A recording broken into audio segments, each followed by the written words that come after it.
ஏத்தினை இமயத்துளெம்மீசனை இம்மையை மறுமைக்கு மருந்தினை ஆத்தலை அண்டத்தப்புறத் துய்த்திடுமையனை கையில் ஆழியொன்னேந்திய கூத்தினை குருமாமணி குன்னினை நின்னவூர் நின்ன நித்திலத் தொத்தினை காகத்தினை புனலைச் சென்னு நாடி கண்ணமங்கையுள் கண்டு கொண்டேனே. ஸ்ரீனிவாச க்ஷேத்திரம் என்று புராணங்களிலே அற்புதமாக வர்ணிக்கப்பட்டிருக்கக்கூடிய திருநின்றவூர் திவ்யக்ஷேத்திரத்திலே பத்தராவி என்னும்படியான ஸ்ரீ பக்தவத்சல பெருமாள், மத்சவித்ரி நாயகியார் என்னும்படியான தாயார், இவர்களுடைய திவ்யமான சம்பிரோக்ஷண வைபவம் நடந்து கொண்டிருக்கிறது.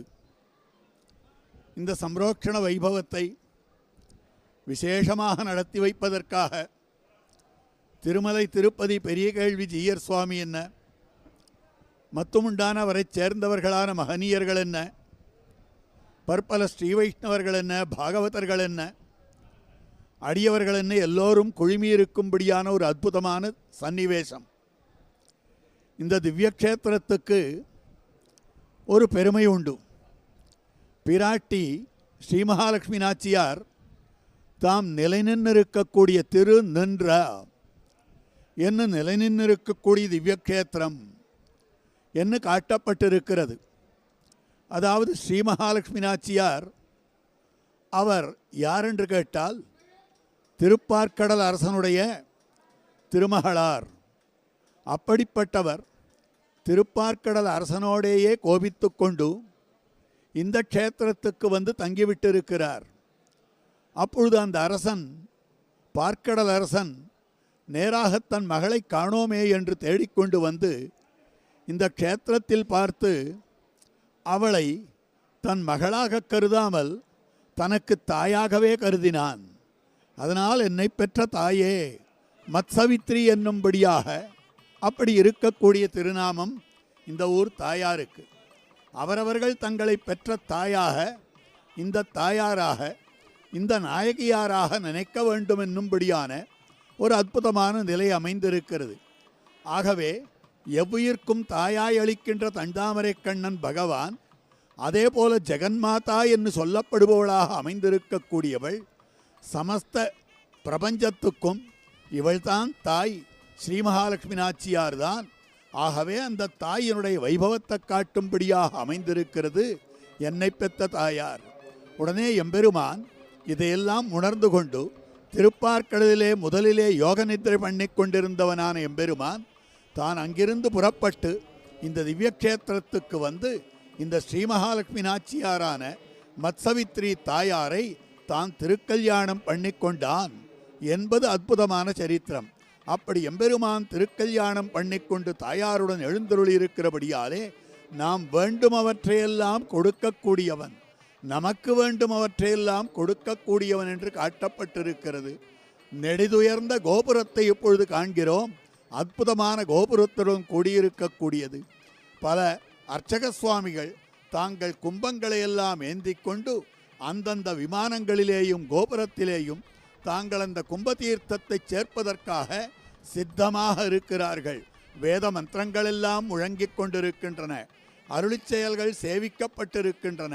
திருமலை திருப்பதி ஜீயர் சுவாமிகள், பெரிய கேள்வி ஜீயர் சுவாமி, சிறிய கேள்வி ஜீயர் சுவாமி இருவருமே தாங்கள் எழுந்தருளி இருந்து இந்த விசேஷ நிகழ்ச்சியை நடத்தி கொண்டிருக்கிறார்கள். எம்பெருமான் அற்புதமான திவ்ய ஸ்வரூபத்தோடே சேவை சாதிக்கிறான்.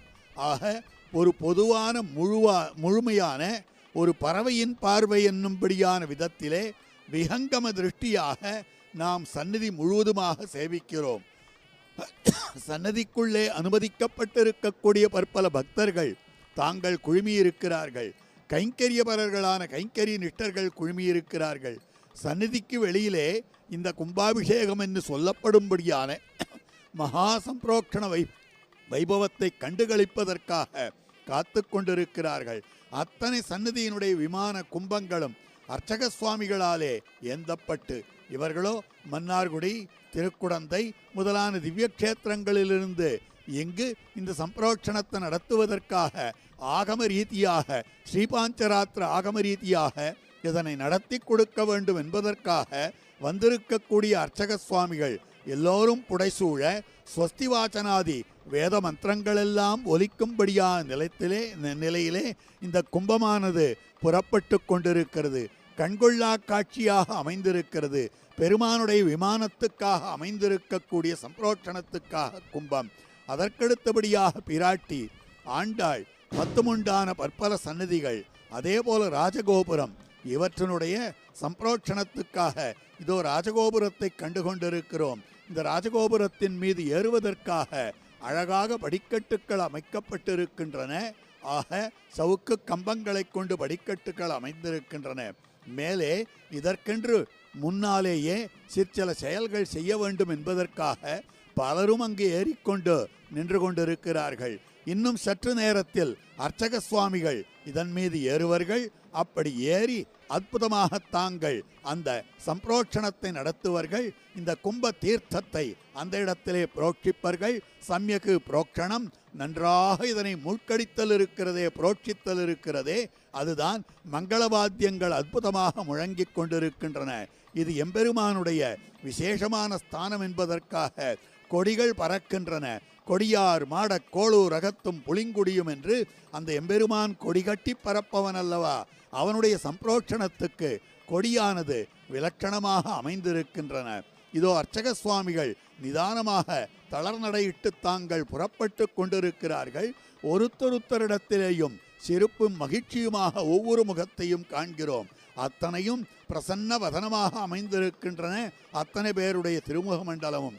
ஆக அர்ச்சக சுவாமிகள் அற்புதமாக யாகசாலையிலிருந்து 3 நாட்களாக நிகழ்த்தப்பட்டிருக்கக்கூடிய யாகசாலை, அதிலே மந்திரபூதமாக அமைந்திருக்கக்கூடிய மந்திரிக்கப்பட்டிருக்கக்கூடிய தீர்த்தம், அந்த தீர்சல்யம் என்று காட்டப்படுகிறது. நம்முடைய குத்தத்தை பார்த்து இந்த குத்தம் பண்ணிருக்கே, உனக்கு இந்த தண்டனை கொடுத்துடுறேன் அப்படின்னு வெறுக்காமல் இருப்பதற்காக, விரும்பி ஏற்றுக்கொள்வதற்காக வாத்சல்யம். தான் காரியம் செய்வேனா என்று நமக்கு சந்தேகம் வரும் இல்லையா? இல்லை இல்லை, உங்கள் காரியத்தெல்லாம் நான் நன்னா பண்ணி கொடுக்குறேன் அப்படின்றதுக்காக சுவாமியாக சர்வசுவாமியாக எழுந்தருளிக்கிறான். சுவாமித்துவம். அடுத்தது அந்த எம்பெருமான் எல்லோருக்கும் உயர்வு தாழ்வு பாராமல் நம்மிடத்திலே பழகக்கூடியவனா, நம் நடுவே ஆழ்வார் வந்து எனக்கு பாட்டு பாடலேன்னு கோச்சுன்னு நிக்கல. இந்த எம்பெருமான் என்ன பண்ணான்? ஆழ்வாரை தேடிண்டு ஓடினான். ஆழ்வார் கிட்ட போய் எனக்கு பாட்டு பாடும்னு கேட்டான். அப்போ உயர்வு தாழ்வு பாராமல் அடியவர்களுடைய கலக்கக்கூடியவன் என்று காட்டப்பட்டிருக்கிற வகையா சௌசீல்யம் என்று சொல்லப்படுகிறது. அடுத்தது இவ்வளவு இருக்கிறவன் எங்க இருக்கான்? அதோ பரமபதத்தில் இருக்கான், இல்லைன்னா ஸ்ரீ திருப்பார்கடல்ல இருக்கான், இல்லைன்னா பத்ரிகாசிரம க்ஷேத்திரத்தில் இருக்கான், இல்லை இங்கே இருக்கான். நம்முடைய திருநின்ற ஊரிலே எழுந்தருள் இருக்கிறான், பக்தவத்சல பெருமாளாக எழுந்தருள் இருக்கிறான்னு காட்டப்படுகிறது. இந்த எம்பெருமானுக்கு ஸ்ரீனிவாச க்ஷேத்திரம்னு சொல்லப்படுகிறது. அந்த எம்பெருமானுடைய பாசுரம் இங்கு பொருந்தும் என்று சொல்லி அமைகிறேன். திருவேங்கடமுடையானுடைய திருக்கல்யாண குணமாக ஆழ்வார் வர்ணிப்பது வாத்சல்யம் என்கிற குணம். நிகரில் வாத்சல்யம் உஜ்வலம் என்று காட்டுகிறார் அழகிய மணவாள பெருமாள் நாயனார் என்கிற பெரியவர். இந்த க்ஷேத்திரம் ஸ்ரீனிவாச க்ஷேத்திரம். ஆகவே ஸ்ரீனிவாசனுடைய குணம் பிரகாசிக்கும்படியாக இங்கும் அதே குணம்தான் பிரகாசிக்கிறது. அதனாலே இந்த எம்பெருமான் பக்த வத்சலன் என்று காட்டப்பட்டிருக்கிறான். பக்தவாத்சல்ய நிதியாக இருக்கிறான். இந்த எம்பெருமானுக்கு அமைந்திருக்கக்கூடிய 2 பாசுரங்கள், ஒன்று திருக்கடல் மல்லையிலே பாடப்பட்ட பாசுரம், மற்றொன்று திருக்கண்ணமங்கையிலே பாடப்பட்ட பாசுரம். இந்த 2 பாசுரங்களிலேயும் எம்பெருமானுடைய திருநாமத்தை எப்படி காட்டுகிறார்கள் என்றால், நின்ற ஊர் நின்ற நித்திலம், நின்னவூர் நித்திலத்தை தொத்தார் சோலை என்று ஓரிடத்திலேயும், நின்னவூர் நின்ற நித்திலம், பிராட்டியானவள் நிலை பெற்று நின்ற ஊரிலே இருக்கக்கூடிய முத்தாய் இருக்கக்கூடியவன். நித்திலம் என்றால் முத்து என்று பொருள். முத்துக்கும் இந்த எம்பெருமானுக்கும் என்ன சம்பந்தம் என்று கேட்டால், பகவான் நாராயணன் இருக்கிறானே, அவன் சுத்த சத்வஸ்வபாவன். ஸ்ரீஸ்ரீயா பரமசத்துவ சமாஸ்ரயக்கா என்று சத்துவகுணசாலி யார் என்றால் பகவான் நாராயணன் என்று காட்டப்பட்டிருக்கிறது, காட்டுகிறார் ஆளவந்தார். ஆகவே அப்படிப்பட்ட சாத்விகனாயிருக்கக்கூடிய எம்பெருமான் சத்துவகுணத்துக்கு என்ன நிறம் என்றால் வெண்மை. இந்த பிரகிருதி மண்டலமானது 3 விதமான நூல்களாலே ஆக்கப்பட்டிருக்கிறது என்று காட்டுகிறது வேதாந்தம். லோஹித சுக்ல கிருஷ்ணாம், லோஹித சுக்ல கிருஷ்ணா, லோஹித சிகப்பாக, சுக்ல வெளுப்பாக, கிருஷ்ணா கருப்பாக. ஆக சிகப்பு என்பது ரஜோகுணம், வெளுப்பு என்பது சத்துவகுணம், கருப்பு என்பது தமோகுணம். முக்குணங்களாலானது இந்த பிரகிருதி. ஆனால் அந்த பகவானோ முக்குளங்களுக்கு அப்பாற்பட்டிருக்கக்கூடிய சுத்த சத்வனாக இருக்கிறான். முத்து எப்படி வெளுப்பாக இருக்கிறதோ அதே மாதிரியாக சுத்த சத்வனாக அமைந்திருக்கிறான். முத்தானது கடலிலே இருக்கிறது. அந்த பகவான் இந்த சம்சார மண்டலத்தின் நடுவிலே அர்ச்சாமூர்த்தியாக இந்த எம்பெருமான் எழுந்தருளியிருக்கிறார். ஆகவே இவன் முத்து என்று சொல்லப்படுகிறான். முத்தை நாம் என்ன பண்ணலாம் என்றால் விற்று அதற்குண்டானதான காசை கொண்டு பலவிதமான போகங்களை அனுபவிக்கலாம். அதே போல இந்த பகவானை வைத்து நாம் பலவிதமான உலக பலன்களை வாங்கலாம். அந்த முத்தை நாம் ஆபரணமாக அணிந்து கொள்ளலாம்.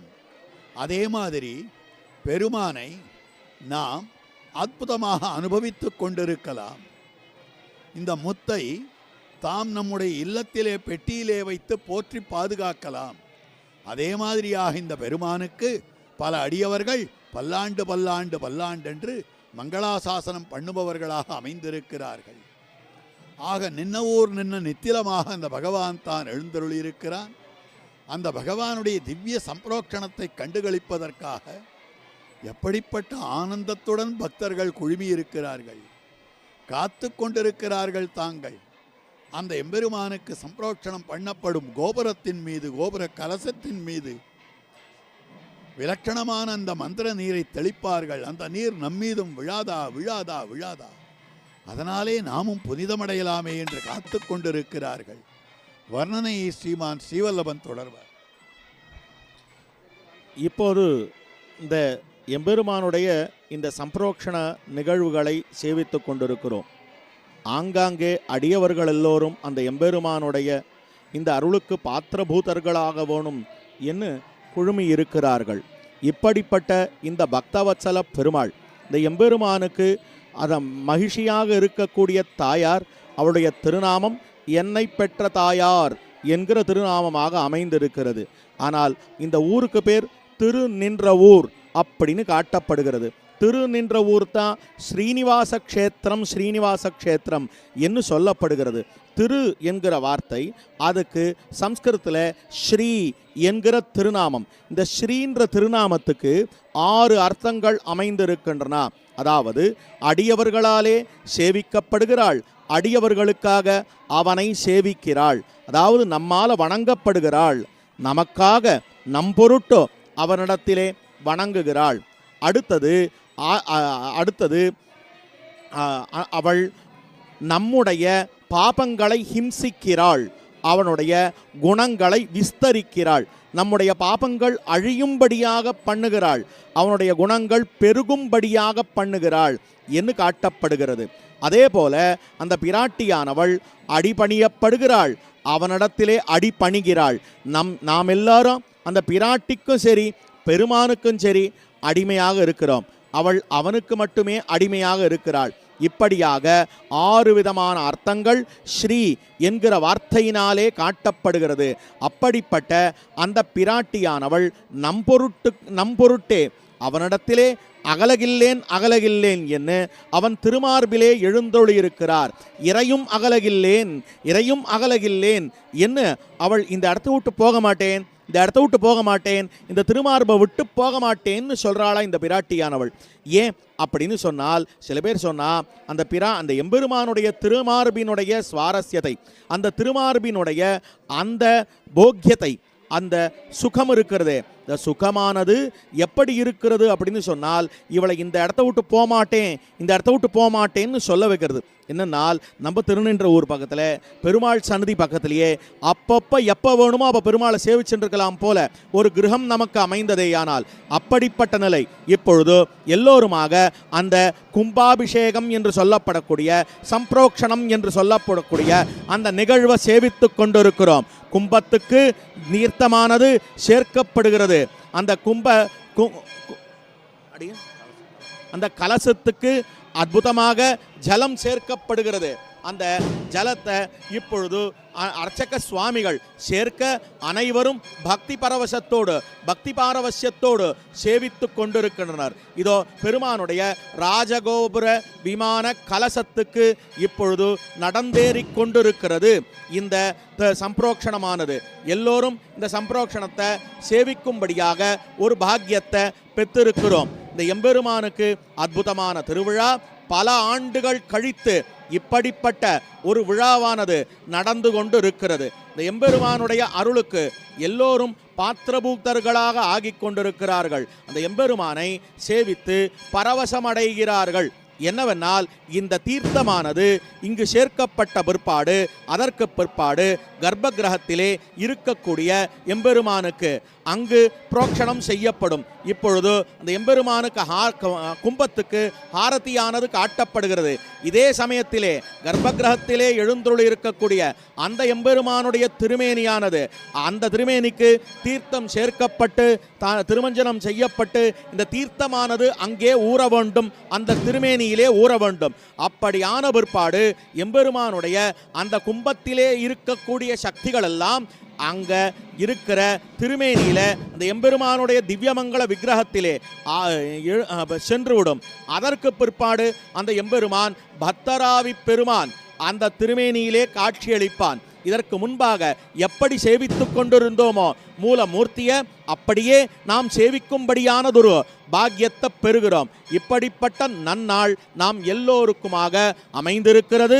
இந்த பக்தவத்சல பெருமான் என்ன அற்புதமான இந்த தாயார் என்ன பெத்த நாச்சியார் என்ன இவர்கள் இருவருடைய அருளுக்கா நாம் எல்லோரும் பாத்திரபூதர்களாக ஆகியிருக்கிறோம், இலக்காகி இருக்கிறோம். இப்படிப்பட்ட இந்த தாயார் இருக்கிறாளே அவளும் சரி இந்த எம்பெருமானும் சரி இருவருமாக சேர்ந்த சேர்த்தியிலே நாம் எல்லோருக்கும் ஒரு நல்ல ஒரு வாழ்க்கையை அளிக்க வேணும் என்று பிரார்த்தித்து அமைகிறேன். அற்புதமாக ராஜகோபுர சம்பிரோக்ஷணத்தை கண்டுகளித்தோம். இப்பொழுது அந்த கோபுர கலசங்களுக்கு ஆரத்தி காண்பிக்கப்படுகிறது. உண்மையிலேயே திருஷ்டி வராமல் இருப்பதற்காகத்தான் கருப்பூர ஆரத்தி காண்பிக்கப்படுகிறது. இப்பொழுது அந்த துவஜஸ்தம்பத்தையும் சேவித்தோம். இந்த ஒரு கலசத்துக்கும் தனித்தனியாக ஆரத்தி காண்பிக்கப்பட்டு அடியவர்கள் எல்லாருக்குமாக அந்த அர்ச்சக சுவாமிகள் எல்லாருடைய நன்மைக்காகவும் வேண்டிக் கொண்டு எல்லோருக்கும் அந்த பகவானுக்கு திருஷ்டி கழிப்பதால் ஏற்பட்ட அந்த விஷயம் வர வேண்டும் என்பதற்காகவும் பலிபீடத்துக்கும் சம்பிரோட்சணமாக அந்த தீர்த்தமானது சேர்க்கப்பட்டது. அந்த தீர்த்தத்தை அவரவர்கள் கையிலே கொண்டு தாங்கள் புனிதமடைய வேண்டும் என்ற ஆசையோடு இருக்கிறார்கள். எவ்வளவு மக்கள் கூட்டம் இந்த எம்பெருமானை சேவிக்க வேண்டும், எம்பெருமானுடைய சம்பிரோட்சண வைபவத்தை கண்டுகளிக்க வேண்டும். கோபுர தரிசனம் என்பது பாப விமோசனம். அப்படிப்பட்ட பாப விமோசனத்துக்கு அனுகுணமாக கோபுர தரிசனத்தை எல்லோரும் பெற்ற அந்த கோபுரமானது ஓங்கி நிற்கிறது. உலகத்துக்கெல்லாம் உயர்ந்து நிற்கக்கூடிய ஓங்கி நின்ற கோபுரம். அந்த கோபுரத்தை சேவித்தாலே நாமும் பாப விமோசனம் பெற்று அவனுடைய திருவடிவாரங்களிலே இருக்கலாம். இப்பொழுது அந்த தீர்த்தமானது சுற்றி இருக்கும்படியான பக்தர்களுக்கு தெளிக்கப்படுகிறது. அவரவர்கள் எதிர்பார்த்து கொண்டிருக்கிறார்கள், நம் தலை மீது விழுமா, நம் தலை மீது விழுமா. எல்லாருடைய தலையும் கண்களும் மேல் நோக்கி அந்த விமானத்தை, அதாவது கோபுரத்தினுடைய கலசங்களையே நோக்கி கொண்டிருக்கின்றன. இதுதான் பகவானுடைய நிர்ஹேதுக கிருபை. யார் தலையிலே விழுகிறது என்பது தெரியாது. மிக்க தகுதி படைத்தவர்கள் வாசித்தவர்கள் தலையிலே விழாமல் விட்டுவிடலாம். ஆனால் ஒன்றுமே இல்லாதவர், ஒன்றும் தெரியாதவர் தலையிலும் அது விழுந்து விடலாம். அந்த பகவான் யாருக்கு எப்பொழுது அருள் செய்வான் என்பது தெரியாது. ஆழ்வார் காட்டுகிறார், வெறிதே அருள் செய்வர். தான் யாருக்கு அருள் செய்ய வேண்டும் என்று நினைக்கிறானோ அவனிடமிருந்து எதையுமே எதிர்பாராமல் எம்பெருமான் தான் அந்த அருளை செய்கிறான் என்று காட்டப்பட்டிருக்கிறது. அதே போலத்தான் இப்பொழுது இந்த கும்பத்திலே இருந்த தீர்த்தங்களானது பக்தர்களுக்கெல்லாம் தெளிக்கப்படுகிறது. சுற்றும் இருந்த பக்தர்கள், அந்த விமானத்தை சுற்றி இருந்த பக்தர்களுக்கு தெளிக்கப்படும்படியான நிலையை நாம் அற்புதமாக கண்டு கொண்டிருக்கிறோம், கண்டு கழித்து கொண்டிருக்கிறோம். இந்த எம்பெருமான் தான் சேவை சாதிப்பது பற்பல திருவாபரணங்களோடு சேவை சாதிக்கிறான். செங்கமல கடலில் சித்திதழ் போல் விரலில் சேர்திகள் ஆழிகளும் கிண்கிணியும் அறையில் தங்கிய பொன்மடவும் தாளனன் மாதுளையின் பூவோடு பொன்முனையும் மோதிரமும் கெரியும் மங்கள ஐம்படையும் தோல்வளையும் குழையும் மகரமும் வாளிகளும் சுட்டியும் என்றும்படியான கிரீட மகுட சூடாவதம் சமகரகுண்டல கிரைவேயக ஹார கேயூர கடக ஸ்ரீவத்ச கௌஸ்துப முக்தாதாமோதர பந்தன பீதாம்பர காஞ்சிகுண நூபுராதி அபரிமித திவ்யபூஷணங்களோடே எம்பெருமான் சேவை சாதித்து கொண்டிருக்கக்கூடிய அற்புதமான நிலையை நாம் சேவிக்க இருக்கிறோம். எம்பெருமான் உள்ளுக்குள்ளே எழுந்தருளினதும் பல பேரும் பொதுமக்களெல்லாம் சேவைக்காக அவகாசம் கொடுக்கப்பட்டிருக்கிறது. அதற்கனுகுணமாக காட்டியிருக்கக்கூடிய இந்த அனுபவத்தை பார்க்கிறோம். நாம் எல்லோரும் இந்த அற்புதமான காட்சியை, அற்புதமான காலையாக அமைந்திருக்கிறது இந்த எம்பெருமானுடைய சம்பிரோக்ஷண மகோத்சவம். அதிலே நாம் எல்லோரும் இந்த மகோத்சவத்தை சேவித்து பெறாப்பேறு பெற்றிருக்கிறோம். இந்த எம்பெருமானுடைய அருளுக்கு இலக்காகி இருக்கிறோம். இப்படிப்பட்ட இந்த நிகழ்வை நம் எல்லோருக்கும் இந்த நேரடி காட்சியாக அளித்திருக்கிறார்கள் எஸ்விபிசி டிடிடியைச் சேர்ந்த எஸ்விபிசி பக்தி சேனல். இவர்களுடைய இந்த பணியானது மேலும் மேலும் சிறக்க வேணும்.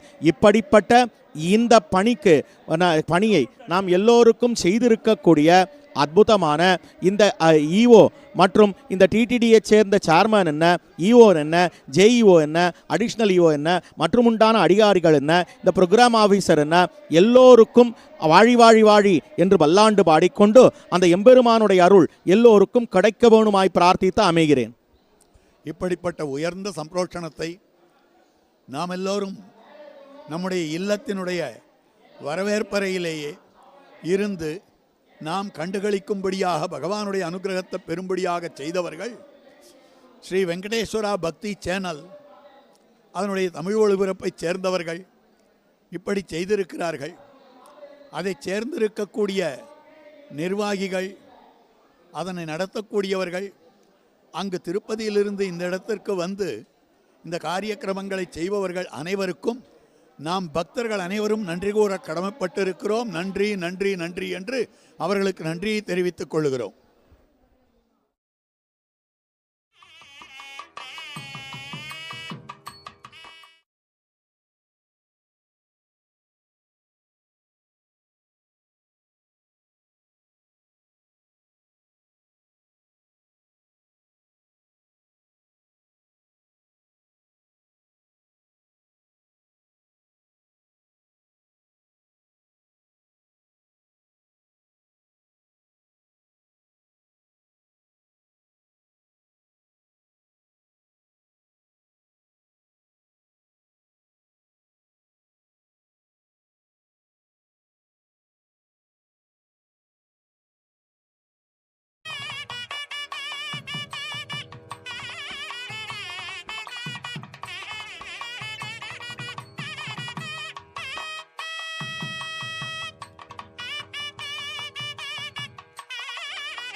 ஏத்தினை இமயத்துளெம்மீசனை இம்மையை மறுமைக்கு மருந்தினை ஆத்தலை அண்டத்தப்புறத் துய்த்திடுமையனை கையில் ஆழியொன்னேந்திய கூத்தினை குருமாமணி குன்னினை நின்னவூர் நின்ன நித்தில தொத்தினை காகத்தினை புனலைச் சென்னு நாடி கண்ணமங்கையுள் கண்டு கொண்டேனே.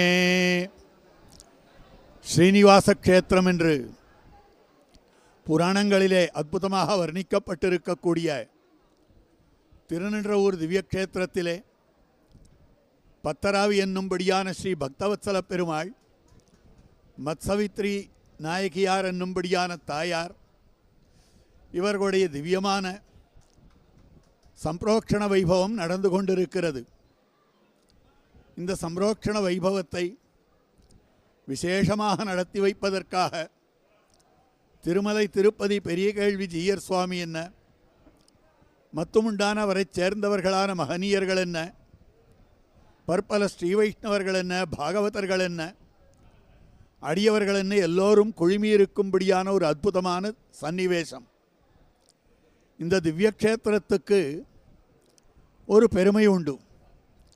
பிராட்டி ஸ்ரீ மகாலட்சுமி நாச்சியார் தாம் நிலைநின்றிருக்கக்கூடிய திரு நின்ற என்ன நிலைநின்றிருக்கக்கூடிய திவ்யக்ஷேத்திரம் என்று காட்டப்பட்டிருக்கிறது.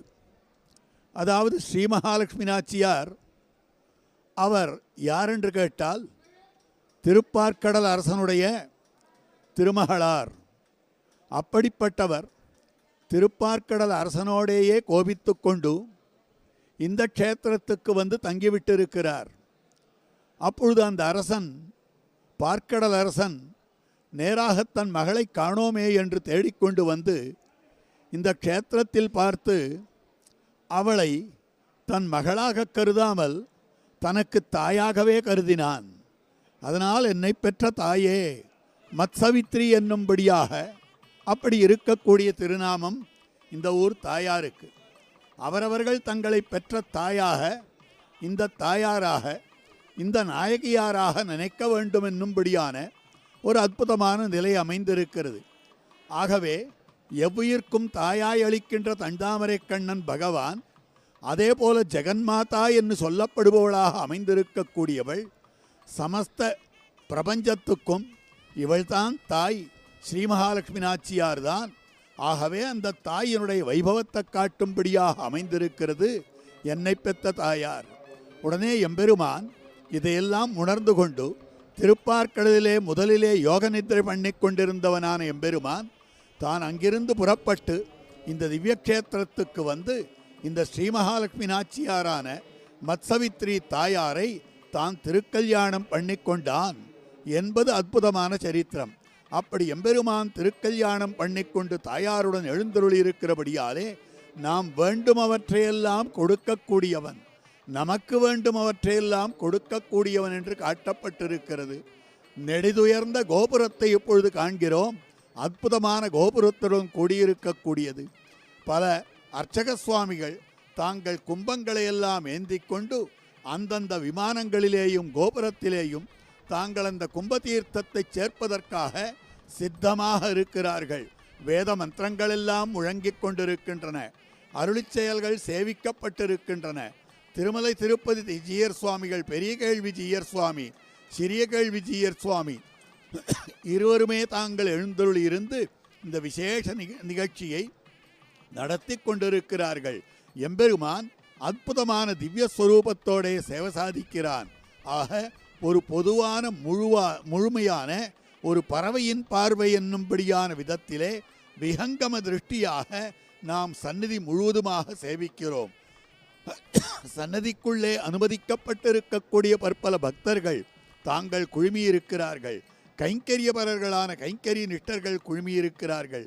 சந்நிதிக்கு வெளியிலே இந்த கும்பாபிஷேகம் என்று சொல்லப்படும்படியான மகா சம்பிரோக்ஷண வைபவத்தை கண்டுகளிப்பதற்காக காத்து கொண்டிருக்கிறார்கள்.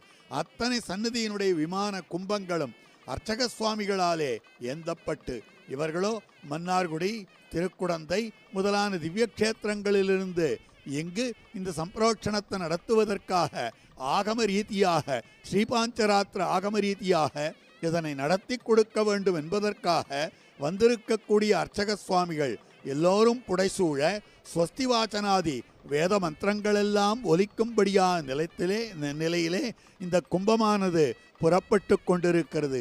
கண்கொள்ளா காட்சியாக அமைந்திருக்கிறது. பெருமானுடைய விமானத்துக்காக அமைந்திருக்கக்கூடிய சம்பிரோட்சணத்துக்காக கும்பம். அதற்கடுத்தபடியாக பிராட்டி, ஆண்டாள், 10 முண்டான பற்பல சன்னதிகள், அதே போல ராஜகோபுரம், இவற்றினுடைய சம்பிரோட்சணத்துக்காக இதோ ராஜகோபுரத்தை கண்டு கொண்டிருக்கிறோம். இந்த ராஜகோபுரத்தின் மீது ஏறுவதற்காக அழகாக படிக்கட்டுக்கள் அமைக்கப்பட்டிருக்கின்றன. ஆக சவுக்கு கம்பங்களை கொண்டு படிக்கட்டுக்கள் அமைந்திருக்கின்றன. மேலே இதற்கென்று முன்னாலேயே சிற்சில செயல்கள் செய்ய வேண்டும் என்பதற்காக பலரும் அங்கு ஏறிக்கொண்டு நின்று கொண்டிருக்கிறார்கள். இன்னும் சற்று நேரத்தில் அர்ச்சக சுவாமிகள் இதன் மீது ஏறுவர்கள்.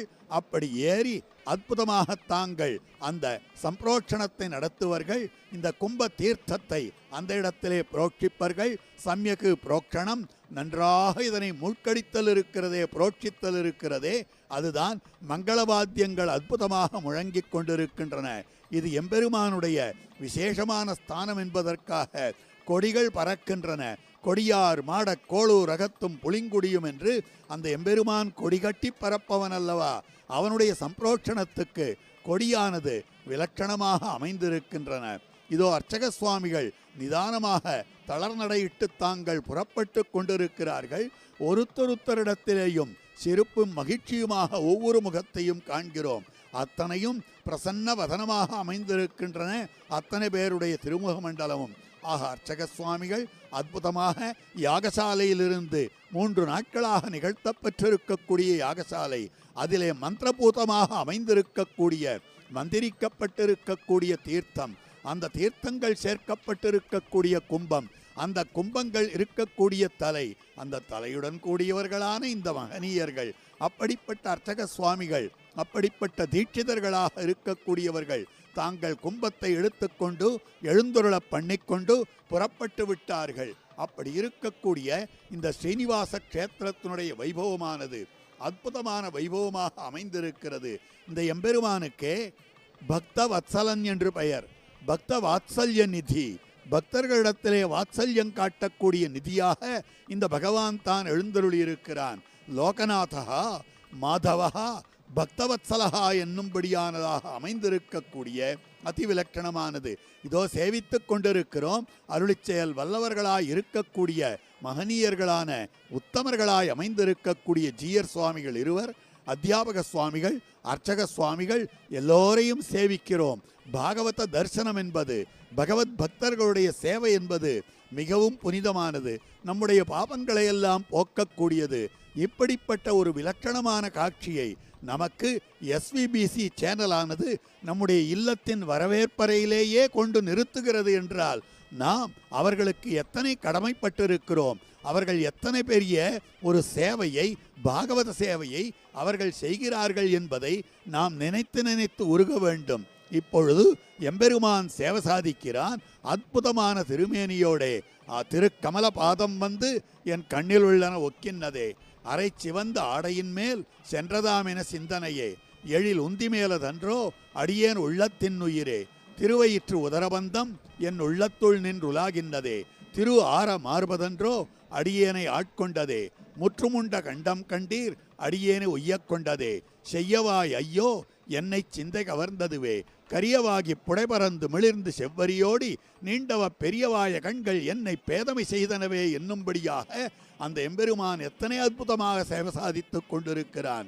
தன்னுடைய சம்பிரோக்ஷண வைபவத்தை, சந்நிதி சம்பிரோக்ஷண வைபவத்தை தானே காண்பதற்காக உற்சவமூர்த்தியாக இருக்கக்கூடிய எம்பெருமான், பக்த வத்சலனான எம்பெருமான் தான் எழுந்தருளிக் கொண்டிருக்கிறான். உபய வேதங்களும் கோஷிக்கப்படுகின்றன. ஆக முன்னாலே திராவிட வேதமானது செல்ல, பின்னாலே சம்ஸ்கிருத வேதமானது தொடர்ந்து வரும்படியாக கண்ணன் தூதெழுந்தருளின போது அந்த தூதெழுந்தருளினதை வர்ணிக்கும்படியான நிலையாக அமைந்திருக்கிறது. தமிழ் கவிஞர் சிலப்பதிகாரத்திலே வர்ணிக்கும்படியான வார்த்தை, தொடர்ந்து ஆரணம் முழங்க பஞ்சவர்க்கு தூது நடந்தான ஏத்தாது நாவென்ன நாவே என்று காட்டப்பட்டிருக்கிறது. அவனை தொடர்ந்து ஆரணங்கள் முழங்கினா என்று காட்டப்பட்டிருக்கிறது. கண்ணனை தொடர்ந்து வேதவாக்கியங்கள் முழங்கின, இங்கு பக்தவத்சலனை தொடர்ந்து வேதவாக்கியங்கள் முழங்கிக் கொண்டிருக்கின்றன. ஆனால் அந்த பக்தவத்சலனோ தமிழ்ப்பாசுரங்களாக அமைந்திருக்கக்கூடிய பரம பாகவதர்களான ஆழ்வார்களுடைய பாசுரங்களின் பின்னாலேயே தான் சென்று கொண்டிருக்கிறான். இவன் பக்தவத்சலனானபடியாலே பக்தர்களுடைய தோஷங்களை பாராமல், இல்லை தோஷங்களையே இனிமையாக கொண்டு தான் அருள் பாலிக்கவனாக அமைந்திருக்கிறான். அப்படிப்பட்டவன் தான் மாதவன். மாயாகா தவஹா மாதவஹா, பிராட்டியோடு கூடினவனாக தான் அமைந்திருக்கிறான்னு காட்டப்பட்டிருக்கிறது. ஆகவன் லோகநாதன், மேன்மை மிக்கவனாக இருக்கிறான். அந்த மேன்மைக்கு காரணம் இவன் மாதவனாயிருக்கும்படியான தன்மை என்று காட்டப்பட்டிருக்கிறது. அவனுடைய நீர்மைக்கு காரணம் இவன் மாதவனாயிருக்கும்படியான தன்மை என்று காட்டப்பட்டிருக்கிறது. ஆக இதை பார்க்கிற பொழுது அற்புதமான வைபவமாக நாம் கண்டுகளித்துக் கொண்டிருக்கிறோம். ஆக இவன்தான், இந்த பகவான் தான் பத்தராவி என்று சொல்லப்படுகிறான். பக்தர்களுடைய ஆவியாகத்தான் அமைந்திருக்கிறான். வத்சலன் என்றால் வாத்சல்யம் மிக்கிருக்கக்கூடியவன். அடியவர்களுடைய தோஷங்களையும் கூட இனிமையாக கொண்டு தான் அத்தனை அடியவர்களுக்கும் அருள் பாலிக்கக்கூடியவனாய் இருக்கிறான் என்று காட்டப்பட்டிருக்கிறது. இப்பொழுது கோபுர சம்பிரோக்ஷணமாக நடைபெறுவதற்காக அர்ச்சக சுவாமிகள் கோபுரத்தின் மீது கும்பத்தை எழுந்துருள பண்ணிக்கொண்டு செல்ல இருக்கிறார்கள். இந்த காட்சியை பலரும் காண வேண்டும் என்பதற்காக இங்கு நாம் கண்டுகொண்டிருக்கிறோம் எல்லோருமாக.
இந்த திவ்ய கஷேத்திரத்தை குறித்து மிக அழகான ஒரு சரித்திரம் புராணங்களிலே சொல்லப்பட்டிருக்கிறது.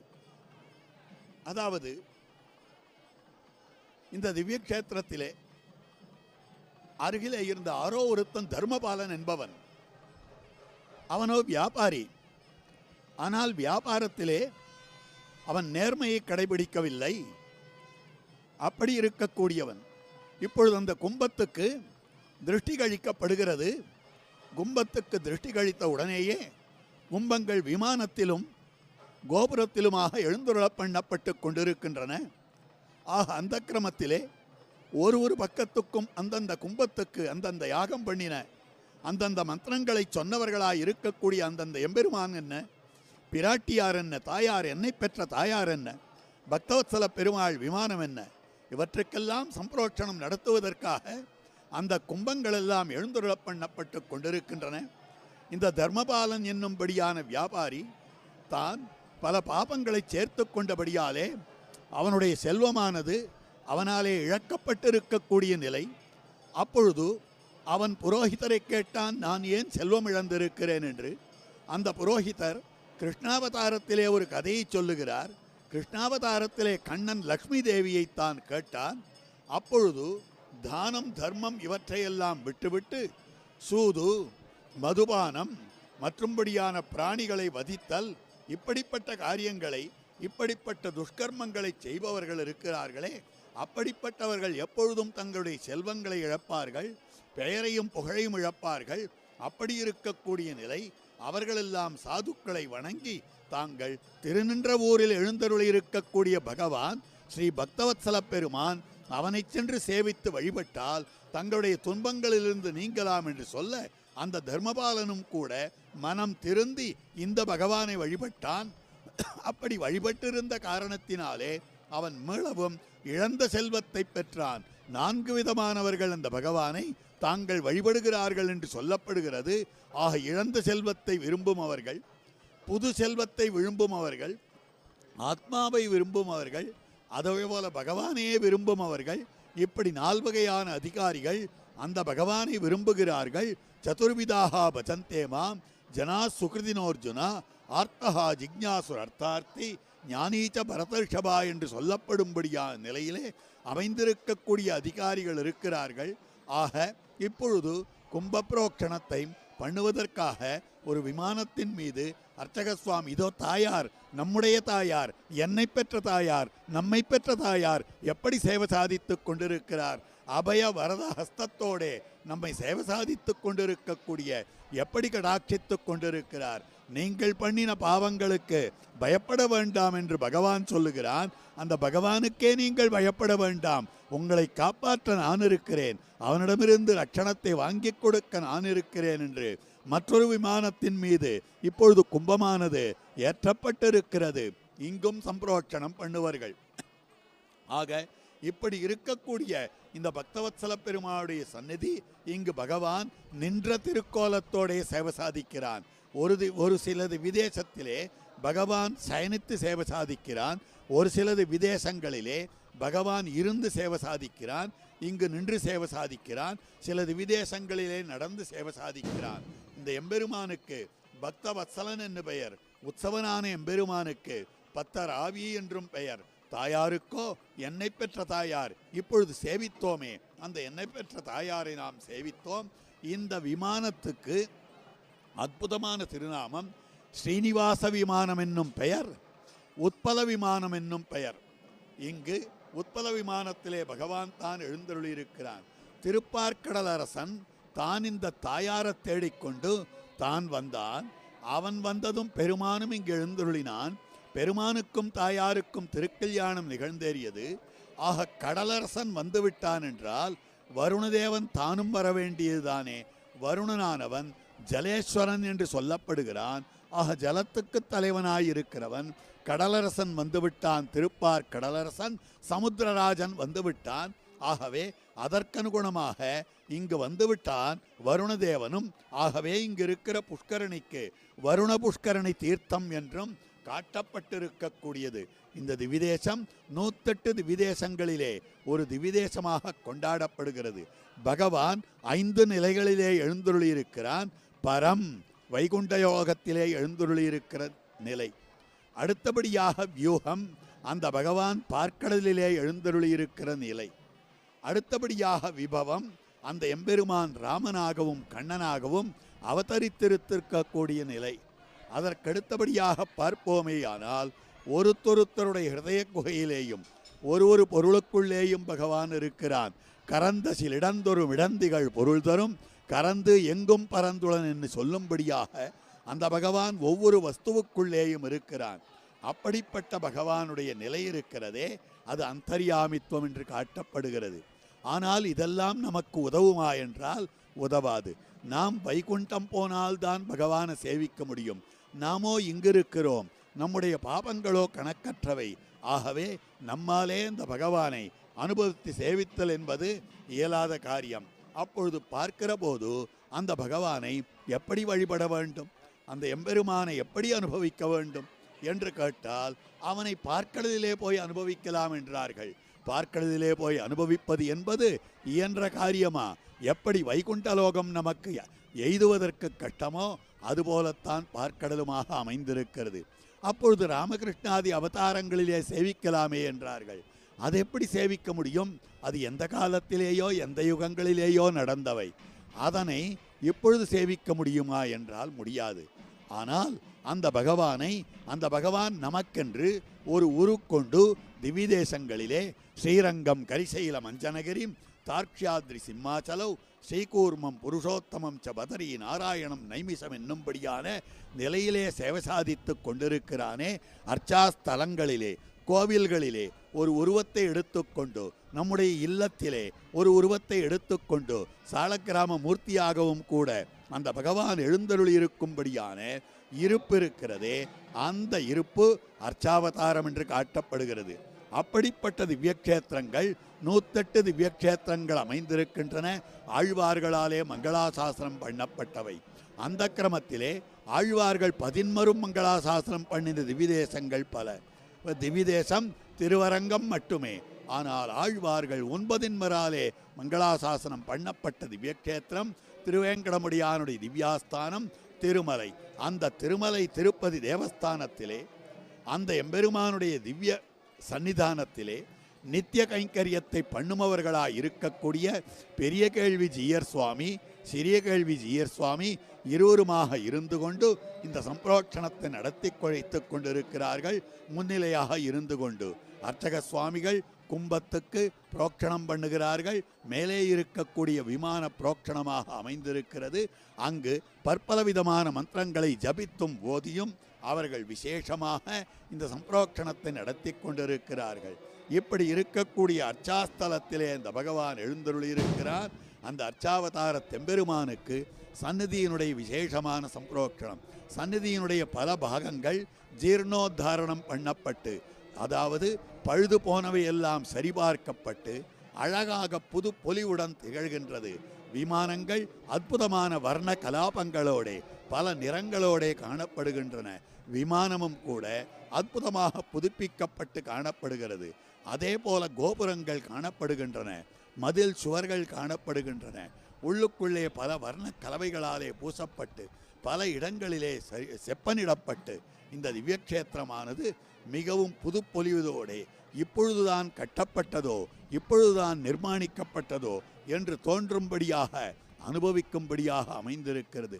அர்ச்சக சுவாமிகள் விமானத்தின் மேலே அமைக்கப்பட்ட பரணிலே அமைந்து கொண்டு அங்கு மந்திரங்களை ஓதிக்கொண்டிருக்கிறார்கள். எல்லோரும் அதனை கண்டு களித்து கொண்டிருக்கிறோம். இங்கு இருக்கக்கூடிய பல பக்தர்களுடைய குரல்கள் கோவிந்தா கோவிந்தா என்று ஒலித்து கொண்டிருக்கின்றன. மாலை சாத்தி அந்த விமானத்திலே இருக்கக்கூடிய கலசங்களுக்கு அற்புதமாக அலங்கரிக்கப்பட்டு சம்பிரோட்சணம் பண்ணப்பட இருக்கிறது. ஆக கோட்டியார் எல்லோரும் சேவித்து கொண்டிருக்கிறார்கள்.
இந்த திவ்யதேசத்தில் ஸ்ரீ மகாலட்சுமி நாச்சியார் தான் வந்து தங்கிவிட்டிருக்கிறபடியாலே திரு நின்றவூர் என்ற திருநாமமானது இதற்கு அமைந்திருக்கிறது.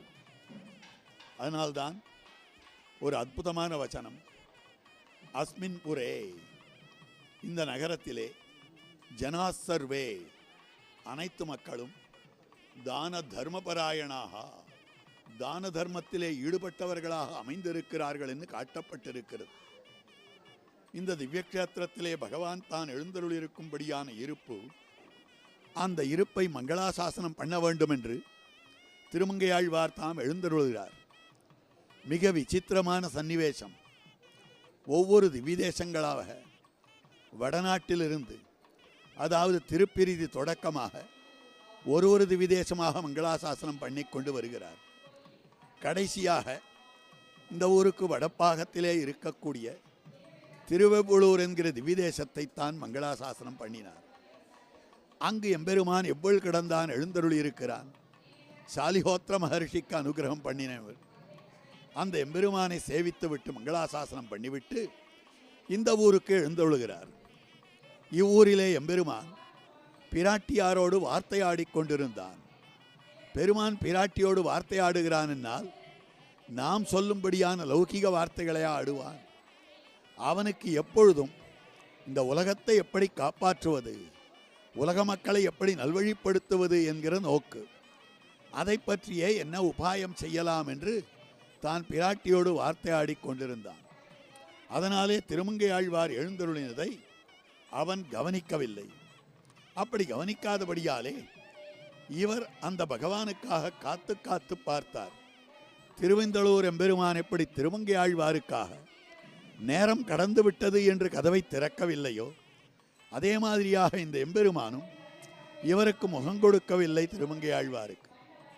அதனால் திருமங்கையாழ்வார் இந்த திவ்யக்ஷேத்திரத்திலே காத்து காத்து கிடந்து கதவு திறக்கப்படாமையாலே, அதாவது இந்த எம்பெருமான் அனுகிரகியாமையாலே அவர் தாம் இங்கிருந்து புறப்பட்டு சென்று விட்டார்.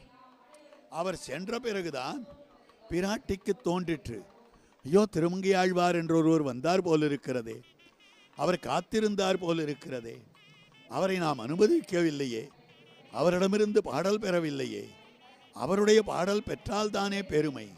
ஆக என்னதான் நமக்கு உலகத்து நாயகன் என்கிற பெருமை பெருமானுக்கு இருந்தாலும், ஜெகன்மாதா என்கிற பெருமை எனக்கு இருந்தாலும் கூட, அடியவர்கள் பாடினால்தானே நமக்கு பெருமை, அதுவும் ஆழ்வார்கள் பாடினால்தானே நமக்கு பெருமை. அப்படி இருக்கிற பொழுது அந்த ஆழ்வாருடைய பாட்டு பெறாமல் நாம் இப்படி விட்டுவிட்டோமே, கோட்டை விட்டு விட்டோமே என்று வருத்தப்பட்டு திருமங்கை ஆழ்வார் எல்லோருக்கும் பாடிக்கொண்டிருக்கிறார்.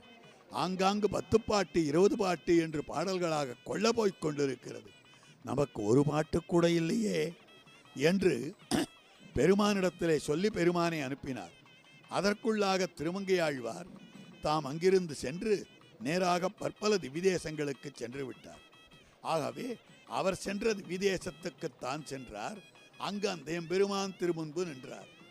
அந்த எம்பெருமான் பக்கத்திலே நின்றார். இவரை சேவித்த திருமங்கை ஆழ்வார் அவருக்கு பாசுரம் பாடுகிறார். திருக்கடல் மல்லை திவ்யதேசத்திலே, திருக்கடல் மல்லை தற்போது மகாபலிபுரமாகிற திவ்யதேசம், அந்த திவ்யதேசத்திலே இருந்து கொண்டு தாம் பாசுரம் பாடுகிறார். இந்த பெருமாளுக்கு பூண்டவத்தம் பிறர் கடைந்து தொண்டுபட்டு பொய்நூலை மெய்நூல் என்றென்றும் ஓதிமாண்டு அவத்தம் போகாதே வம்மின் எந்த என் வணங்கப்படுவானே, கணங்களேத்தும் நீண்டவத்தை கருமுகிலை எம்மான் தன்னை நின்னவூர் நித்திலத்தை தொத்தார் சோலை காண்டவத்தை கனலெறிவாய் பெய்வித்தானே கண்டது நான் கடல் மல்லை தலசேனத்தே என்று வந்துவிட்டார். திரும்பி வந்து விட்டார். நாச்சியாருக்கு வருத்தம்.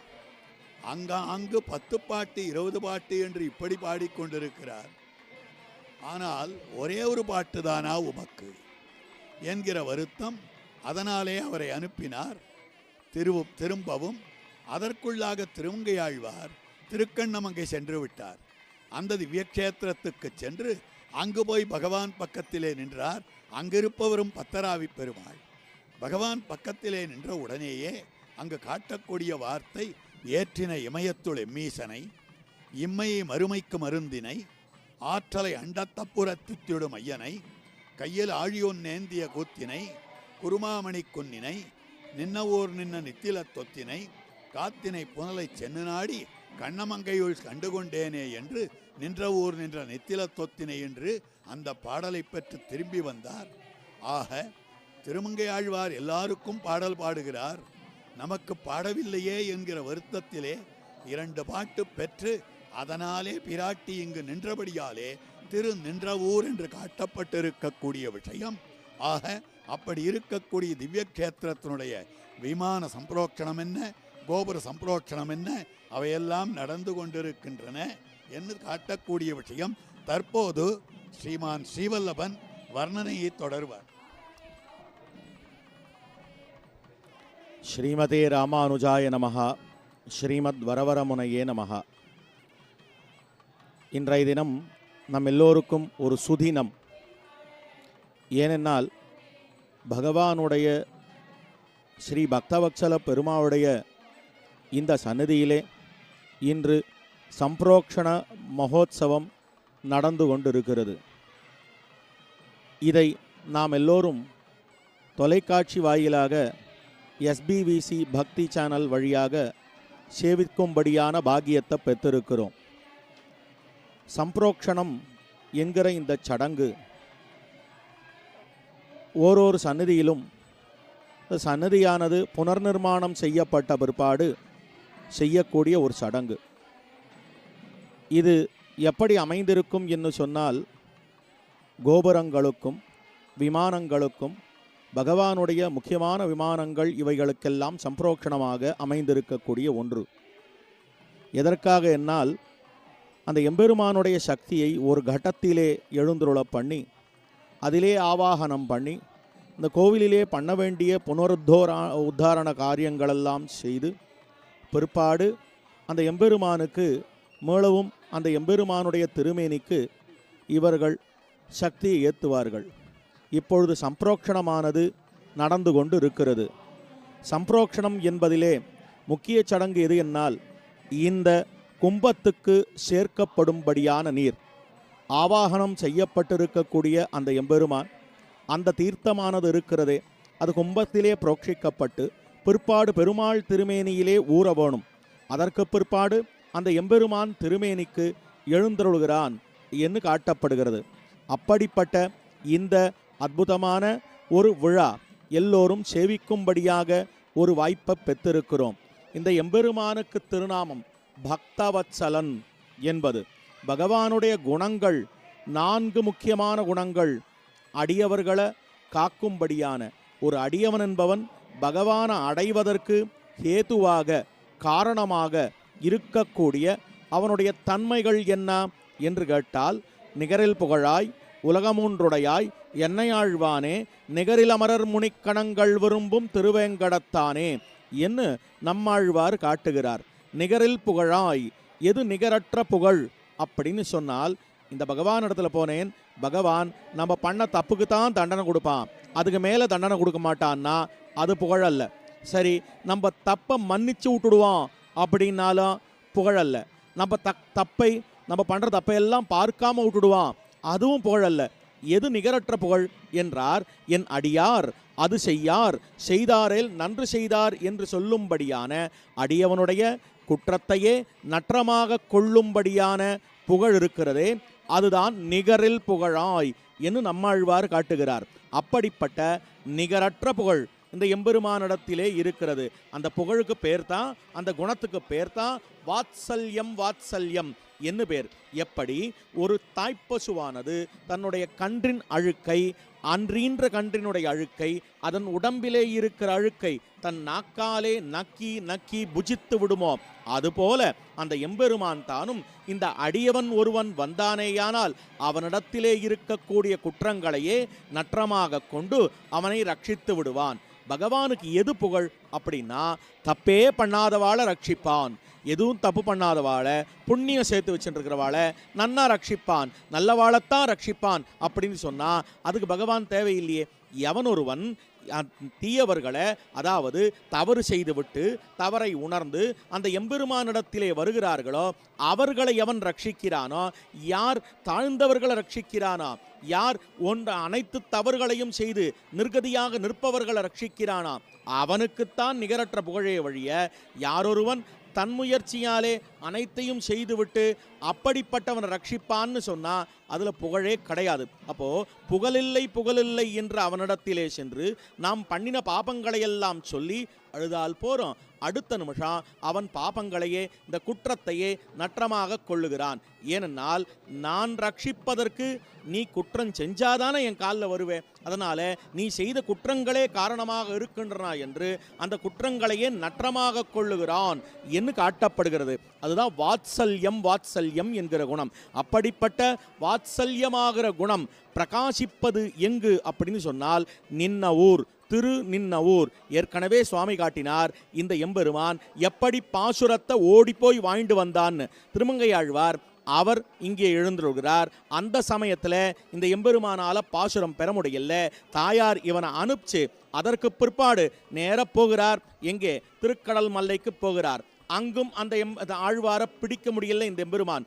அடுத்தது எம்பெருமான் எங்கே போனான்னா திருக்கண்ணமங்கைக்கு சென்று பத்தராவியை என்று அந்த திருநாமத்தோடையே இங்கும் எழுந்தருளிக் கொண்டிருக்கிறான் அந்த எம்பெருமான். அப்படியாக ஆழ்வார் பின்னால பாசுரம் கேட்டு செல்லுவதற்காக சென்றான். அதனால தான் இந்த எம்பெருமானுக்கு இந்த ஸ்ரீ வைஷ்ணவ சம்பிரதாயத்தில் அனைத்து எம்பெருமான்களுக்கும் என்ன பேர் அப்படின்னால் பைந்தமிழ் பின் சென்ற பச்சை பசுங்கொண்டல் என்ன பேர். இந்த பைந்தமிழ் பாசுரங்களை கேட்பதற்காகவே ஆழ்வாருடைய வாக்கிலே புகுந்து புறப்பட்டு விட மாட்டோமா என்கிற ஒரு எண்ணம் அந்த எம்பெருமானுக்கு. எப்படியாவது பாசுரம் வாங்கிட்டு வந்துடணும், ஒரு பாசுரமான வாங்கிட்டு வந்துடணும்னு போய் இந்த திவ்ய தேசத்துல இல்லாமல் வேறொரு திவ்ய தேசத்துக்கு சென்று எனக்கு ஒரு பாட்டு கூடன்னு கேட்டு வாங்கிட்டு வந்த எம்பெருமான். அப்படி அடியவர்கள் இருக்கும் இடம் தேடி அவர்கள் பின்னே சென்று அவர்களுக்கு ரட்சிக்கக்கூடியவன் என்று காட்டப்படுகிறது. இந்த குணம் யாராலே வந்தது? இந்த எம்பெருமானுக்கு தான் தான் தான் என்கிற எண்ணம் எப்பொழுதும் இருக்கும். ஏனென்னால் அனைத்துக்கும் தலைவனா இருக்கக்கூடியவன் இவன். நிரங்குச ஸ்வதந்திரன் அப்படின்னா என்ன அர்த்தம்? யானை இருக்கே, இந்த யானையானது தன்னிச்சையாக நடக்கக்கூடியது.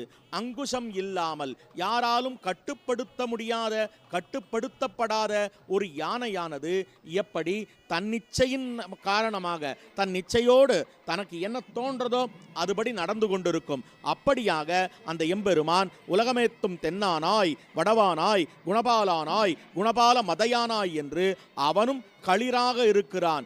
அப்படிப்பட்ட யானையை பிராட்டியானவள் அடக்குகிறாள். எப்படி அடக்குகிறாள்? எதை சொல்லி அடக்குகிறாள் அப்படின்னால் உபதேசிக்கிறாள் அவனிடத்திலே. இந்த பாருங்க, இவ்வளோ பேர் வந்திருக்கா, இவ்வளோ பேர் உம்மை சேவிக்கிறதுக்காக தான் வந்திருக்கா. இவா கிட்ட நீங்க உங்களுடைய அஸ்திரத்தை எடுத்து காட்டாதீள். என்ன காட்டணும்? உம்முடைய தொண்டரோர் அருளி சோதிவாய் திறந்து தாமரை கண்களால் நோக்காய் என்ன உங்களுடைய குளிர் பார்வையத்தான் அவர்களிடத்துல காட்டணுமே வழிய ஒரு காலத்திலும் இவ்வளவு பேர் உம்மை சேவிக்க வருகிற போது அவர்களிடத்திலே தண்டித்து விடாதீர் என்ன அவனிடத்துல உபதேசிக்கிறார். இந்த ஜனங்களெல்லாம் இருக்காளே, இவாளிடத்துல பிராட்டி என்ன உபதேசிக்கிறாள்? என்ன பெத்த தாயார் சொல்லக்கூடிய வார்த்தை, நீங்கள் எல்லோரும் அந்த எம்பெருமானிடத்திலே சென்று சேவியுங்கோள். நீங்கள் பண்ணின தவற சொல்லி சேவியுங்கோள். அவன் கண்டிப்பா உங்களை ஏத்துனுடுவான். நீங்கள் அவனை விட்டு விலகாதீர்கள் என்று இருவரையும் உபதேசத்தாலே திருத்துகிறாள். அப்படி உபதேசத்தால திருத்த முடியல. நம்ம எல்லாரும் எப்படின்னா, அவனும் சரி நாமும் சரி உபதேசம் பண்ணாலே நமக்கு பிடிக்காது. அப்போ உபதேசத்தினால திருத்த முடியலன்னா எதை கொண்டு திருத்துவாள் அப்படின்னால் அந்த பகவானை தன்னுடைய அழகை காட்டி திருத்துகிறாள் பிராட்டி. நம்மை தாயினுடைய வாத்சல்யத்தை காட்டி அருளை காட்டி திருத்துகிறாள். இப்படி திருத்தி இந்த பிராட்டியினுடைய இந்த காரணங்களால அவள் பண்ணின அந்த சிபாரிசு காரணமாக ஒருவனுக்கு, அந்த எம்பெருமானுக்கு மனம் மாறுகிறது. அப்படி மனம் மாறித்துன்னா தன்னிச்சையாக நடந்து கொள்ளும் தன்மையை விடுத்து வாத்சல்ய, சுவாமித்வ, சௌலபிய, சௌசீல்யம் என்னும்படியான இந்த குணங்கள் வெளியே வருகிறது. அடியவர்களை அடியவர்கள் அவனை அணுகுவதற்கு மிகவும் ஏதுவான குணங்களாக இருக்கின்றன.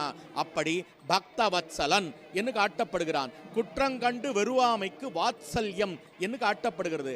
நம்முடைய குத்தத்தை பார்த்து இந்த குத்தம் பண்ணிருக்கே, உனக்கு இந்த தண்டனை கொடுத்துடுறேன் அப்படின்னு வெறுக்காமல் இருப்பதற்காக, விரும்பி ஏற்றுக்கொள்வதற்காக வாத்சல்யம். தான் காரியம் செய்வேனா என்று நமக்கு சந்தேகம் வரும் இல்லையா? இல்லை உங்கள் காரியத்தெல்லாம் நான் நன்னா பண்ணி கொடுக்குறேன் அப்படின்றதுக்காக சுவாமியாக, சர்வசுவாமியாக எழுந்தருளிக்கிறான். சுவாமித்துவம். அடுத்தது, அந்த எம்பெருமான் எல்லோருக்கும் உயர்வு தாழ்வு பாராமல் நம்மிடத்திலே பழகக்கூடியவனா. நம் நடுவே ஆழ்வார் வந்து எனக்கு பாட்டு பாடலேன்னு கோச்சுன்னு நிக்கல. இந்த எம்பெருமான் என்ன பண்ணான்? ஆழ்வாரை தேடிண்டு ஓடினான். ஆழ்வார்கிட்ட போய் எனக்கு பாட்டு பாடும்னு கேட்டான். அப்போ உயர்வு தாழ்வு பாராமல் அடியவர்களுடைய கலக்கக்கூடியவன் என்று காட்டப்பட்டிருக்கிற வகையா சௌசீல்யம் என்று சொல்லப்படுகிறது. அடுத்தது, இவ்வளவு இருக்கிறவன் எங்க இருக்கான்? அதோ பரமபதத்தில் இருக்கான், இல்லைன்னா ஸ்ரீ திருப்பார்கடல்ல இருக்கான், இல்லைன்னா பத்ரிகாசிரம க்ஷேத்திரத்தில் இருக்கான், இல்லை இங்க இருக்கான். நம்முடைய திருநின்ற ஊரிலே எழுந்தருள் இருக்கிறான், பக்தவத்சல பெருமாளாக எழுந்தருள் இருக்கிறான்னு காட்டப்படுகிறது. இந்த எம்பெருமானுக்கு ஸ்ரீனிவாச க்ஷேத்திரம்னு சொல்லப்படுகிறது. அந்த எம்பெருமானுடைய பாசுரம் இங்கு பொருந்தும் என்று சொல்லி அமைகிறேன். திருவேங்கடமுடையானுடைய திருக்கல்யாண குணமாக ஆழ்வார் வர்ணிப்பது வாத்சல்யம் என்கிற குணம். நிகரில் வாத்சல்யம் உஜ்வலம் என்று காட்டுகிறார் அழகிய மணவாள பெருமாள் நாயனார் என்கிற பெரியவர். இந்த க்ஷேத்திரம் ஸ்ரீனிவாச க்ஷேத்திரம். ஆகவே ஸ்ரீனிவாசனுடைய குணம் பிரகாசிக்கும்படியாக இங்கும் அதே குணம்தான் பிரகாசிக்கிறது. அதனாலே இந்த எம்பெருமான் பக்தவத்சலன் என்று காட்டப்பட்டிருக்கிறான். பக்தவாத்சல்ய நிதியாக இருக்கிறான். இந்த எம்பெருமானுக்கு அமைந்திருக்கக்கூடிய 2 பாசுரங்கள், ஒன்று திருக்கடல் மல்லையிலே பாடப்பட்ட பாசுரம், மற்றொன்று திருக்கண்ணமங்கையிலே பாடப்பட்ட பாசுரம். இந்த 2 பாசுரங்களிலேயும் எம்பெருமானுடைய திருநாமத்தை எப்படி காட்டுகிறார்கள் என்றால், நின்ற ஊர் நின்ற நித்திலம், நின்னவூர் நித்திலத்தை தொத்தார் சோலை என்று ஓரிடத்திலேயும், நின்னவூர் நின்ற நித்திலம், பிராட்டியானவள் நிலை பெற்று நின்ற ஊரிலே இருக்கக்கூடிய முத்தாய் இருக்கக்கூடியவன். நித்திலம் என்றால் முத்து என்று பொருள். முத்துக்கும் இந்த எம்பெருமானுக்கும் என்ன சம்பந்தம் என்று கேட்டால், பகவான் நாராயணன் இருக்கிறானே, அவன் சுத்த சத்வஸ்வபாவன். ஸ்ரீஸ்ரீயா பரமசத்வ சமாஸ்ரயக்கா என்று சத்வகுணசாலி யார் என்றால் பகவான் நாராயணன் என்று காட்டப்பட்டிருக்கிறது, காட்டுகிறார் ஆளவந்தார். ஆகவே அப்படிப்பட்ட சாத்விகனாயிருக்கக்கூடிய எம்பெருமான் சத்வகுணத்துக்கு என்ன நிறம் என்றால் வெண்மை. இந்த பிரகிருதி மண்டலமானது 3 விதமான நூல்களாலே ஆக்கப்பட்டிருக்கிறது என்று காட்டுகிறது வேதாந்தம். லோஹித சுக்ல கிருஷ்ணாம், லோஹித சுக்ல கிருஷ்ணா, லோஹித சிகப்பாக, சுக்ல வெளுப்பாக, கிருஷ்ணா கருப்பாக. ஆக சிகப்பு என்பது ரஜோகுணம், வெளுப்பு என்பது சத்வகுணம், கருப்பு என்பது தமோகுணம். முக்குணங்களாலானது இந்த பிரகிருதி. ஆனால் அந்த பகவானோ முக்குளங்களுக்கு அப்பாற்பட்டிருக்கக்கூடிய சுத்த சத்வனாக இருக்கிறான். முத்து எப்படி வெளுப்பாக இருக்கிறதோ அதே மாதிரியாக சுத்த சத்வனாக அமைந்திருக்கிறான். முத்தானது கடலிலே இருக்கிறது. அந்த பகவான் இந்த சம்சார மண்டலத்தின் நடுவிலே அர்ச்சாமூர்த்தியாக இந்த எம்பெருமான் எழுந்தருளியிருக்கிறான். ஆகவே இவன் முத்து என்று சொல்லப்படுகிறான். முத்தை நாம் என்ன பண்ணலாம் என்றால், விற்று அதற்குண்டானதான காசை கொண்டு பலவிதமான போகங்களை அனுபவிக்கலாம். அதே போல இந்த பகவானை வைத்து நாம் பலவிதமான உலக பலன்களை வாங்கலாம். அந்த முத்தை நாம் ஆபரணமாக அணிந்து கொள்ளலாம். அதே மாதிரி பெருமானை நாம் அற்புதமாக அனுபவித்து கொண்டிருக்கலாம். இந்த முத்தை தாம் நம்முடைய இல்லத்திலே பெட்டியிலே வைத்து போற்றி பாதுகாக்கலாம். அதே மாதிரியாக இந்த பெருமானுக்கு பல அடியவர்கள் பல்லாண்டு பல்லாண்டு பல்லாண்டென்று மங்களாசாசனம் பண்ணுபவர்களாக அமைந்திருக்கிறார்கள். ஆக நின்னவூர் நின்ன நித்திலமாக அந்த பகவான் தான் எழுந்தருளியிருக்கிறான்.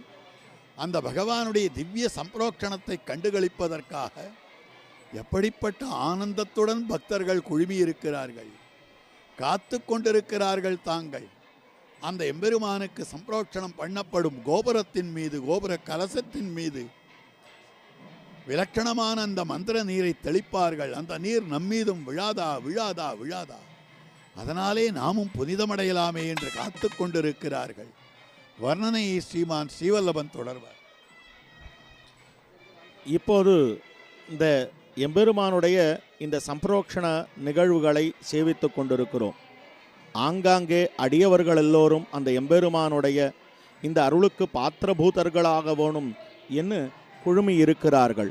இப்படிப்பட்ட இந்த பக்தவத்சல பெருமாள், இந்த எம்பெருமானுக்கு அத மகிழ்ச்சியாக இருக்கக்கூடிய தாயார், அவளுடைய திருநாமம் என்னை பெற்ற தாயார் என்கிற திருநாமமாக அமைந்திருக்கிறது. ஆனால் இந்த ஊருக்கு பேர் திரு நின்ற ஊர் அப்படின்னு காட்டப்படுகிறது. திரு நின்ற ஊர் தான் ஸ்ரீனிவாச க்ஷேத்திரம், ஸ்ரீனிவாச க்ஷேத்திரம் என்று சொல்லப்படுகிறது. திரு என்கிற வார்த்தை, அதுக்கு சம்ஸ்கிருதத்தில் ஸ்ரீ என்கிற திருநாமம். இந்த ஸ்ரீன்ற திருநாமத்துக்கு 6 அர்த்தங்கள் அமைந்திருக்கின்றன. அதாவது அடியவர்களாலே சேவிக்கப்படுகிறாள், அடியவர்களுக்காக அவனை சேவிக்கிறாள், அதாவது நம்மால் வணங்கப்படுகிறாள், நமக்காக நம் பொருட்டோ அவனிடத்திலே வணங்குகிறாள். அடுத்தது அவள் நம்முடைய பாபங்களை ஹிம்சிக்கிறாள், அவனுடைய குணங்களை விஸ்தரிக்கிறாள், நம்முடைய பாபங்கள் அழியும்படியாக பண்ணுகிறாள், அவனுடைய குணங்கள் பெருகும்படியாக பண்ணுகிறாள் என்று காட்டப்படுகிறது. அதே போல அந்த பிராட்டியானவள் அடிபணியப்படுகிறாள், அவனிடத்திலே அடிபணிகிறாள். நாம் எல்லாரும் அந்த பிராட்டிக்கும் சரி பெருமானுக்கும் சரி அடிமையாக இருக்கிறோம், அவள் அவனுக்கு மட்டுமே அடிமையாக இருக்கிறாள். இப்படியாக 6 விதமான அர்த்தங்கள் ஸ்ரீ என்கிற வார்த்தையினாலே காட்டப்படுகிறது. அப்படிப்பட்ட அந்த பிராட்டியானவள் நம் பொருட்டே அவனிடத்திலே அகலகில்லேன் அகலகில்லேன் என்று அவன் திருமார்பிலே எழுந்தொழியிருக்கிறார். இறையும் அகலகில்லேன், இறையும் அகலகில்லேன் என்று அவள் இந்த இடத்த விட்டு போக மாட்டேன், இந்த இடத்த விட்டு போக மாட்டேன், இந்த திருமார்பை விட்டு போக மாட்டேன்னு சொல்கிறாளா இந்த பிராட்டியானவள். ஏன் அப்படின்னு சொன்னால், சில பேர் சொன்னால் அந்த எம்பெருமானுடைய திருமார்பினுடைய சுவாரஸ்யத்தை, அந்த திருமார்பினுடைய அந்த போக்கியத்தை, அந்த சுகம் இருக்கிறது, இந்த சுகமானது எப்படி இருக்கிறது அப்படின்னு சொன்னால், இவளை இந்த இடத்த விட்டு போகமாட்டேன், இந்த இடத்த விட்டு போகமாட்டேன்னு சொல்ல வைக்கிறது. என்னென்னால், நம்ம திருநின்ற ஊர் பக்கத்தில் பெருமாள் சன்னதி பக்கத்திலேயே அப்பப்போ எப்போ வேணுமோ அப்போ பெருமாளை சேவிச்சுருக்கலாம் போல ஒரு கிரகம் நமக்கு அமைந்ததேயானால், அப்படிப்பட்ட நிலை இப்பொழுது எல்லோருமாக அந்த கும்பாபிஷேகம் என்று சொல்லப்படக்கூடிய, சம்பிரோக்ஷணம் என்று சொல்லப்படக்கூடிய அந்த நிகழ்வை சேவித்து கொண்டிருக்கிறோம். கும்பத்துக்கு நீர்த்தமானது சேர்க்கப்படுகிறது. அந்த அந்த கலசத்துக்கு அற்புதமாக ஜலம் சேர்க்கப்படுகிறது. அந்த ஜலத்தை இப்பொழுது அர்ச்சக சுவாமிகள் சேர்க்க அனைவரும் பக்தி பாரவசியத்தோடு சேவித்து கொண்டிருக்கின்றனர். இதோ பெருமானுடைய ராஜகோபுர விமான கலசத்துக்கு இப்பொழுது நடந்தேறி கொண்டிருக்கிறது இந்த சம்பிரோக்ஷணமானது. எல்லோரும் இந்த சம்பிரோக்ஷணத்தை சேவிக்கும்படியாக ஒரு பாக்கியத்தை பெற்றிருக்கிறோம். இந்த எம்பெருமானுக்கு அற்புதமான திருவிழா. பல ஆண்டுகள் கழித்து இப்படிப்பட்ட ஒரு விழாவானது நடந்து கொண்டு இருக்கிறது. இந்த எம்பெருமானுடைய அருளுக்கு எல்லோரும் பாத்திரபூக்தர்களாக ஆகிக் கொண்டிருக்கிறார்கள். அந்த எம்பெருமானை சேவித்து பரவசமடைகிறார்கள். என்னவென்னால், இந்த தீர்த்தமானது இங்கு சேர்க்கப்பட்ட பிற்பாடு, அதற்கு பிற்பாடு கர்ப்ப கிரகத்திலே இருக்கக்கூடிய எம்பெருமானுக்கு அங்கு புரோக்ஷணம் செய்யப்படும். இப்பொழுது அந்த எம்பெருமானுக்கு கும்பத்துக்கு ஹாரதியானது காட்டப்படுகிறது. இதே சமயத்திலே கர்ப்ப கிரகத்திலே எழுந்தருளி இருக்கக்கூடிய அந்த எம்பெருமானுடைய திருமேனியானது, அந்த திருமேனிக்கு தீர்த்தம் சேர்க்கப்பட்டு திருமஞ்சனம் செய்யப்பட்டு இந்த தீர்த்தமானது அங்கே ஊற வேண்டும், அந்த திருமேனியிலே ஊற வேண்டும். அப்படியான பிற்பாடு எம்பெருமானுடைய அந்த கும்பத்திலே இருக்கக்கூடிய சக்திகள் எல்லாம் அங்க இருக்கிற திருமேனியில அந்த எம்பெருமானுடைய திவ்யமங்கள விக்கிரகத்திலே சென்றுவிடும்.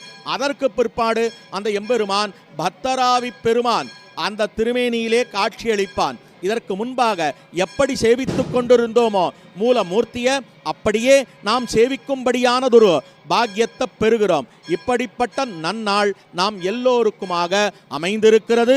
இந்த பக்தவத்சல பெருமான் என்ன, அற்புதமான இந்த தாயார் என்ன, பெத்த நாச்சியார் என்ன, இவர்கள் இருவருடைய அருளுக்காக நாம் எல்லோரும் பாத்திரபூதர்களாக ஆகியிருக்கிறோம், இலக்காகி இருக்கிறோம். இப்படிப்பட்ட இந்த தாயார் இருக்கிறாளே, அவளும் சரி இந்த எம்பெருமானும் சரி இருவருமாக சேர்ந்த சேர்த்தியிலே நாம் எல்லோருக்கும் ஒரு நல்ல ஒரு வாழ்க்கையை அளிக்க வேணும் என்று பிரார்த்தித்து அமைகிறேன்.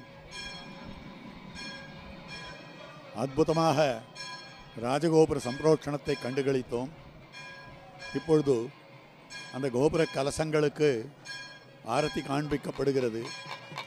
உண்மையிலேயே திருஷ்டி வராமல் இருப்பதற்காகத்தான் கருப்பூர ஆரத்தி காண்பிக்கப்படுகிறது. இப்பொழுது அந்த துவஜஸ்தம்பத்தையும் சேவித்தோம். இந்த ஒரு கலசத்துக்கும் தனித்தனியாக ஆரத்தி காண்பிக்கப்பட்டு அடியவர்கள் எல்லாருக்குமாக அந்த அர்ச்சக சுவாமிகள் எல்லாருடைய நன்மைக்காகவும் வேண்டிக் கொண்டு எல்லோருக்கும் அந்த பகவானுக்கு திருஷ்டி கழிப்பதால் ஏற்பட்ட அந்த விஷயம் வர வேண்டும் என்பதற்காகவும் பலிபீடத்துக்கும் சம்பிரோட்சணமாக அந்த தீர்த்தமானது சேர்க்கப்பட்டது. அந்த தீர்த்தத்தை அவரவர்கள் கையிலே கொண்டு தாங்கள் புனிதமடைய வேண்டும் என்ற ஆசையோடு இருக்கிறார்கள். எவ்வளவு மக்கள் கூட்டம்! இந்த எம்பெருமானை சேவிக்க வேண்டும், எம்பெருமானுடைய சம்பிரோட்சண வைபவத்தை கண்டுகளிக்க வேண்டும். கோபுர தரிசனம் என்பது பாப விமோசனம். அப்படிப்பட்ட பாப விமோசனத்துக்கு அனுகுணமாக கோபுர தரிசனத்தை எல்லோரும் பெற்ற அந்த கோபுரமானது ஓங்கி நிற்கிறது. உலகத்துக்கெல்லாம் உயர்ந்து நிற்கக்கூடிய ஓங்கி நின்ற கோபுரம். அந்த கோபுரத்தை சேவித்தாலே நாமும் பாப விமோசனம் பெற்று அவனுடைய திருவடிவாரங்களிலே இருக்கலாம். இப்பொழுது அந்த தீர்த்தமானது சுற்றி இருக்கும்படியான பக்தர்களுக்கு தெளிக்கப்படுகிறது. அவரவர்கள் எதிர்பார்த்து கொண்டிருக்கிறார்கள், நம் தலை மீது விழுமா, நம் தலை மீது விழுமா. எல்லாருடைய தலையும் கண்களும் மேல் நோக்கி அந்த விமானத்தை, அதாவது கோபுரத்தினுடைய கலசங்களையே நோக்கி கொண்டிருக்கின்றன. இதுதான் பகவானுடைய நிர்ஹேதுக கிருபை. யார் தலையிலே விழுகிறது என்பது தெரியாது. மிக்க தகுதி படைத்தவர்கள் வாசித்தவர்கள் தலையிலே விழாமல் விட்டுவிடலாம். ஆனால் ஒன்றுமே இல்லாதவர், ஒன்றும் தெரியாதவர் தலையிலும் அது விழுந்து விடலாம். அந்த பகவான் யாருக்கு எப்பொழுது அருள் செய்வான் என்பது தெரியாது. ஆழ்வார் காட்டுகிறார், வெறிதே அருள் செய்வர். தான் யாருக்கு அருள் செய்ய வேண்டும் என்று நினைக்கிறானோ அவனிடமிருந்து எதையுமே எதிர்பாராமல் எம்பெருமான் தான் அந்த அருளை செய்கிறான் என்று காட்டப்பட்டிருக்கிறது. அதே போலத்தான் இப்பொழுது இந்த கும்பத்திலே இருந்த தீர்த்தங்களானது பக்தர்களுக்கெல்லாம் தெளிக்கப்படுகிறது. சுற்றும் இருந்த பக்தர்கள், அந்த விமானத்தை சுற்றி இருந்த பக்தர்களுக்கு தெளிக்கப்படும்படியான நிலையை நாம் அற்புதமாக கண்டு கொண்டிருக்கிறோம், கண்டு கழித்து கொண்டிருக்கிறோம். இந்த எம்பெருமான் தான் சேவை சாதிப்பது பற்பல திருவாபரணங்களோடு சேவை சாதிக்கிறான்.